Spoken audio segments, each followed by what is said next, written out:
आज मैं आपको माँ की मोहब्बत का एक ऐसा ज़बरदस्त किस्सा सुनाने जा रहा हूँ कि जिसे सुनकर आपके दिल में माँ की मोहब्बत, माँ की अज़मत, माँ का प्यार जो पहले से ही बहुत होता है, लेकिन ये किस्सा सुनने के बाद कई गुना और बढ़ जाएगा।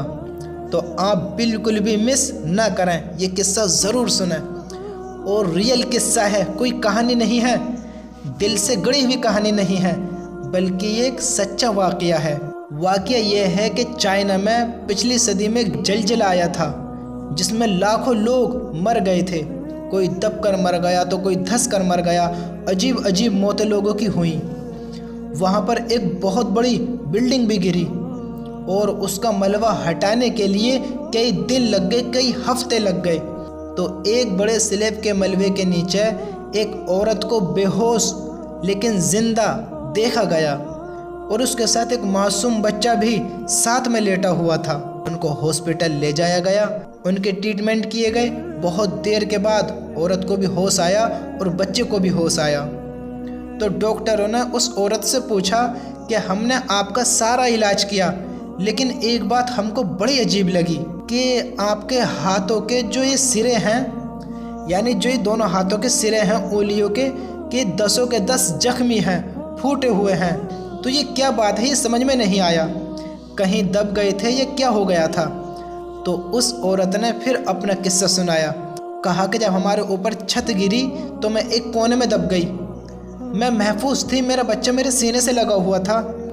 मैंने 2 दिन 4 दिन उसको जैसे तैसे उसको दूध पिलाया, हालांकि मैं खुद भूखी और प्यासी थी। लेकिन एक वक्त ऐसा आया कि मेरे सीने का दूध भी ख़त्म हो गया, लेकिन मेरा बच्चा तो रोता रहा। मैं उसे बहलाती रही, फुसलाती रही। मेरे बच्चे का रोना मुझसे बर्दाश्त नहीं हो रहा था। मैं बच्चे के मुंह में कभी उंगली डाल देती, कभी अपनी ज़बान डाल देती, लेकिन बच्चे के पेट में तो कुछ नहीं जा रहा था। वो लगातार मुसलसल रोता रहा। फिर मेरे दिल में ख्याल आया कि मैं दूध तो नहीं पिला सकती, लेकिन मेरे जिस्म तो खून तो है। फिर मैंने क्या किया कि अपनी उंगली को अपने दांत से काट लिया, उससे खून टपकने लगा। वो मैंने मेरे बच्चे के मुंह में डाल दिया। बच्चे ने खून चूसना शुरू किया और फिर वो खामोश हो गया क्योंकि उसके पेट में कुछ जाने लगा। फिर थोड़ी देर के बाद उसको फिर भूख लगी। फिर मैंने दूसरी उंगली को भी काटा और फिर उसके मुंह में वो उंगली दे दी और फिर उसने खून चूसा, यहाँ तक कि मेरी 10 उंगलियाँ मैंने काट कर बच्चे को अपना खून पिलाया। बच्चे ने इतना खून पी लिया कि मैं बेहोश हो गई। मेरा बच्चा पता नहीं कब बेहोश हो गया। अभी होश आया तो मैं अपने आप को आप लोगों के सामने और हॉस्पिटल में देख रही हूँ। जब इस माँ ने अपना किस्सा सुनाया तो वहाँ पे जितने भी डॉक्टर्स और नर्स और बाकी के लोग थे, सबके सब रोने लगे।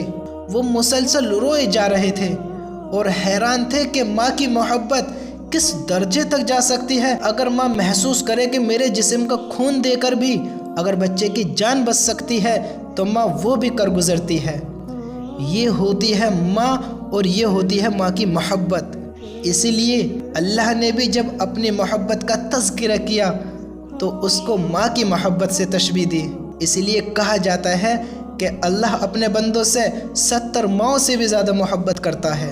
इसलिए अपनी माँ की कभी भी ना कदरी ना करें। अगर वो ज़िंदा है तो उसकी खिदमत करें, उसकी रिस्पेक्ट करें, उसकी इज़्ज़त करें और उसकी हर बात को मानें, क्योंकि जब माँ इस दुनिया से चली जाती है ना तो फिर कोई दुआ देने वाला भी नहीं होता। मुझे उम्मीद है कि आज के इस किस्से से बहुत कुछ सीखने को मिला होगा। आप मेरे लिए भी दुआ करते रहें। अस्सलामु अलैकुम व रहमतुल्लाहि व बरकातुहू।